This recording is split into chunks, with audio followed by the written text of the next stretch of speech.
A segunda declaração que o texto aponta é que Jesus morreu uma morte precoce, quando o texto diz: foi arrebatado por juízo opressor, foi arrebatado, ou na tradução NVT, foi levado embora.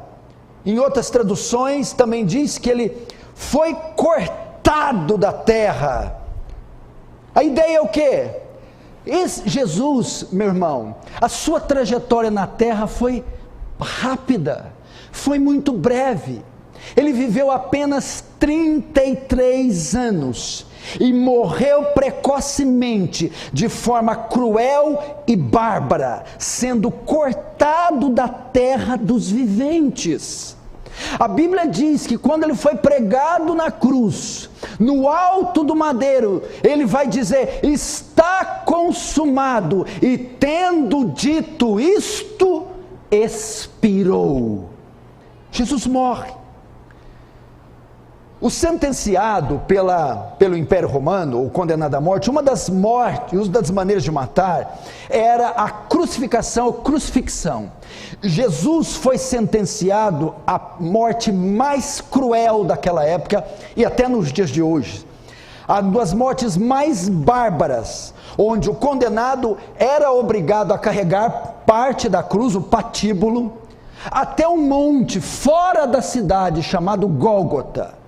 E Jesus foi assim, levando sobre o seu ombro a cruz, depois de ter sido severamente flagelado. E tão brutal foi a sua flagelação, que ele não conseguiu cumprir todo o trajetório sozinho, o Via Crucis. Teve que um certo Simão de Cirene, Simão Cirineu, ajudá-lo a carregar a cruz. Até que então Jesus chega até o alto daquele monte, e é pregado entre dois malfeitores, e hasteado em uma cruz romana. Ele foi cortado, mataram o Senhor da vida, mataram o pão da vida, mataram a água da vida, mataram o príncipe da paz, mataram o Senhor da glória, mataram após um julgamento injusto, após uma sentença cruel. Esse julgamento, por exemplo, o Sinédrio se reúne à noite, e não estavam com todos os membros, porque não havia provas legítimas para acusarem Jesus, de modo que tiveram que subornar testemunhas falsas, porque não acharam dolo na sua boca. E após essa sentença, esse julgamento injusto, a sentença vem na forma mais cruel. E para o judeu, isso tinha uma conotação muito mais severa. Porque em Gálatas, ou em Deuteronômio, diz que maldito é aquele que for pendurado no madeiro. Não deixará o cadáver, o corpo, pendurado no madeiro, não hasteará no madeiro. Jesus então naquela cruz, por quê? Porque maldição será. O ato de Jesus carregar esse madeiro, ser sentenciado à morte e crucificado, não era só uma forma de morte bárbara e cruel. Aos olhos dos judeus, aquele homem que se dizia rabino, que se dizia o Messias, o santo, o ungido, o enviado do Senhor, ao ser hasteado, se torna uma abominação. Os judeus olhavam aquilo com escárnio.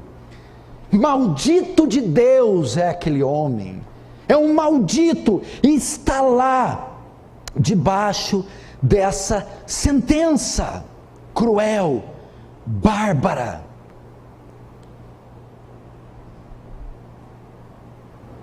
E isso tudo, segundo o texto, quando diz que ele foi cortado, ele teve a vida retirada subitamente, precocemente.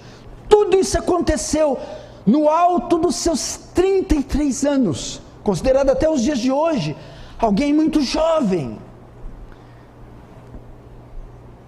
Terceiro, o texto também aponta, quando diz que ele ver que tradução hoje. Na NVT diz que de sua vida foi cortada no meio do caminho. Olha que tradução interessante. No meio do caminho. Precocemente.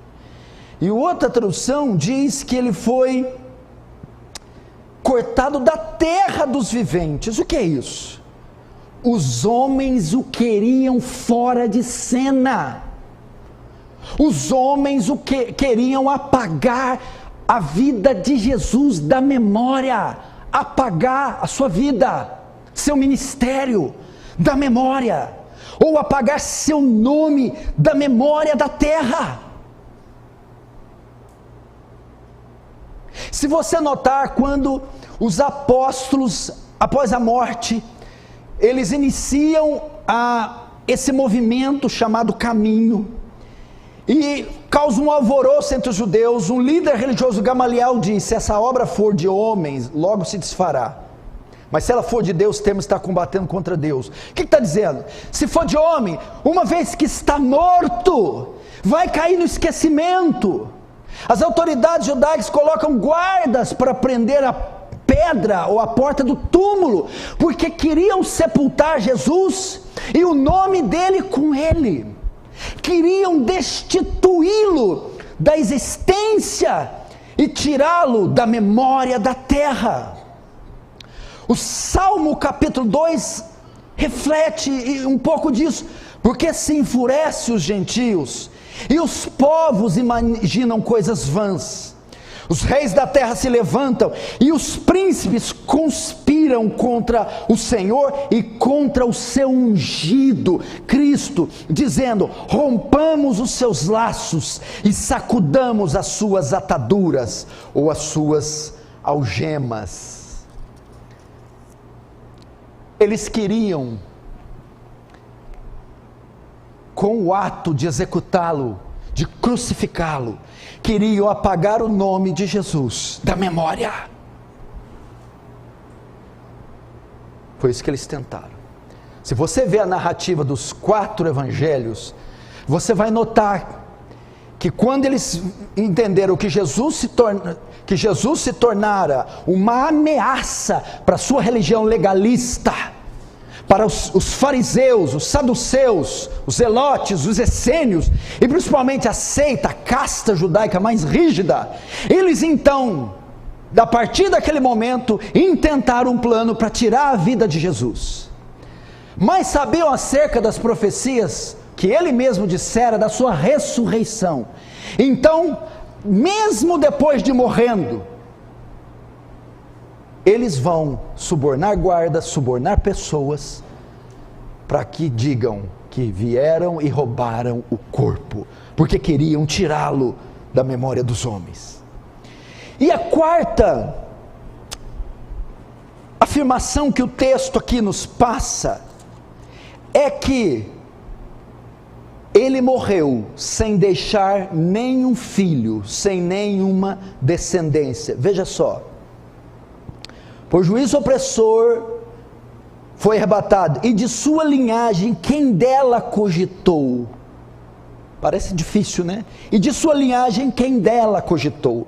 A ideia é assim, ó, eles escarneciam dele, porque para a época era uma vergonha um homem morrer sem deixar filhos, sem deixar descendência. Então escarneciam dele ainda mais, pois consideravam a vida inútil um homem morrer sem deixar filhos.